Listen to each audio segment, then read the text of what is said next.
Une grande rencontre des hautes factures entrepreneuriales et de l'investissement dans les domaines d'affaires à court et moyen long terme a vu le jour récemment aux cathédrales protestantes du centenaire.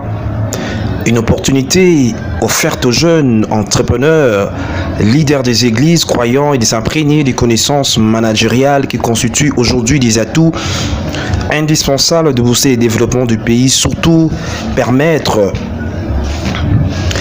de réduire sensiblement le taux de chômage et influencer à l'avenir de créer une classe de millionnaires veut cher au premier citoyen de la République, Félix Antoine Tshisekedi. Il ne s'agit pas d'un rêve, moins encore d'une utopie. L'apôtre visionnaire Jean-Clément Djambilai, visionnaire de ces réseaux incubateurs, a vivement souhaité la participation des églises afin de permettre d'éradiquer la pauvreté aux chrétiens. C'est dans ce contexte que la presse Caleb Production Net a approché les révérends François Macabou, participant révérend de l'église Chapelle de Vainqueur. Il a été participant à ces forums. Écoutez les propos recueillis par Carlos auprès du révérend François Macabou. Une grande rencontre des hautes factures entrepreneuriales et de l'investissement dans les domaines d'affaires à court et moyen long terme a vu présenter.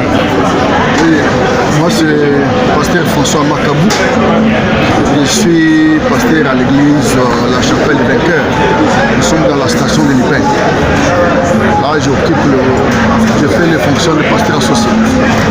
Merci révérend. Nous vous trouvons ici. C'est un ensemblement d'affaires, si je peux dire, mais beaucoup plus des enfants de Dieu. Vous avez assisté à la première partie.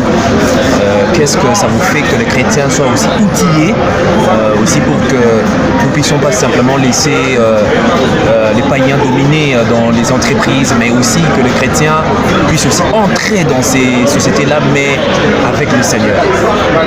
Merci beaucoup, monsieur le journaliste. Je suis content de répondre à cette question-là, parce que les gens ont toujours comme l'impression que la Bible, c'est seulement la partie spirituelle et que la partie entrepreneuriale n'était pas spirituelle. Quand vous regardez dans la Bible, il y a des mandats que Dieu a donnés à l'homme. En Genèse, Dieu demande à l'homme d'être administrateur du territoire. Donc il devrait administrer la terre. Garder la terre, protéger, cultiver, c'est l'administration de la terre. Donc celui qui administre la terre, il est administrateur du territoire. Et qu'est-ce qu'il devait faire en tant qu'administrateur du territoire? C'est entreprendre, cultiver, produire, transformer, commercialiser.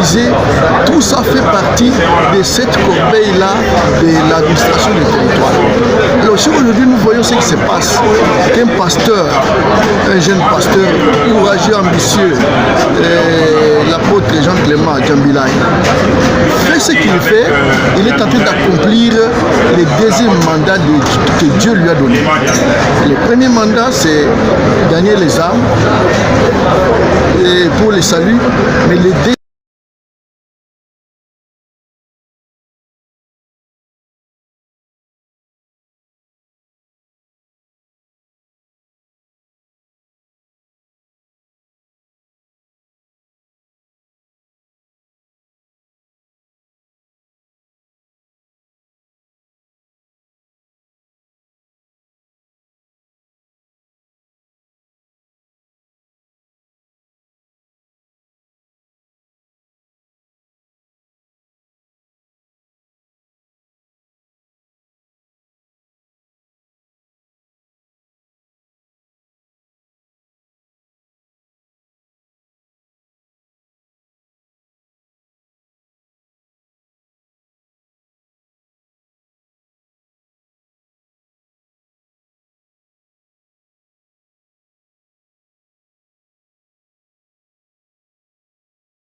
qu'il y ait l'abondance, qu'il y ait la production, qu'il y ait la nourriture et que les gens puissent être sains de corps et d'esprit.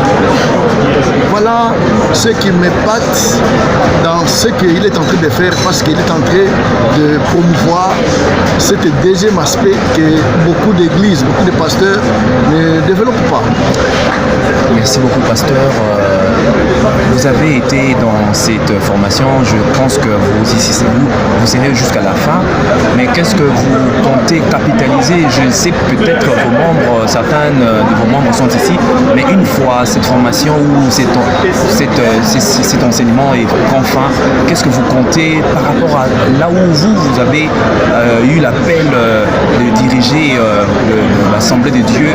Qu'est-ce que vous comptez capitaliser pour que vos fidèles, vos membres comprennent la place comme je l'ai dit que le deuxième mandat de Adam c'était l'administration territoire. Qu'est-ce que vous comptez par rapport à ça, amener ça à l'église? C'est aussi ça. Effectivement, c'est notre travail en tant que pasteur, parce que nous avons une grâce d'avoir la chair, de nous tenir devant un auditoire où il y a beaucoup de gens. Alors, ce que nous pouvons capitaliser dans cet aspect, c'est que nous parvenions à montrer à tous ceux qui nous écoutent dans les églises que si on ne travaille pas, il n'y aura pas d'abondance. L'abondance ne viendra pas dans la prière. On peut prier, mais on ne va pas avoir l'abondance avec la prière. Il faut conjuguer les deux.